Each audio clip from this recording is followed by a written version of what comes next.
సనాతన ధర్మంలో తెలియక కొంతమంది అంటుంటారు, ఇంతమంది దేవుళ్ళు ఏమిటి, ఇంతమంది దేవుళ్ళు ఏమిటి అంటారు.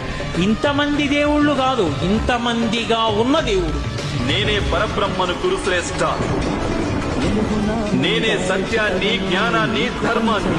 పార్థ, దివ్యములై నానా విధములై అనేక వర్ణములై అనేక విశేషములు గల నా స్వస్వరూపమును కన్నులార దర్శింపుము.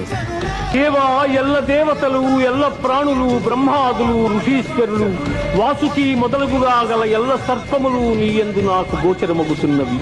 ఈశ్వర, నీ విశ్వరూపము అనేక బాహువులతో, ఉదరములతో, ముఖములతో ఒప్పియున్నది.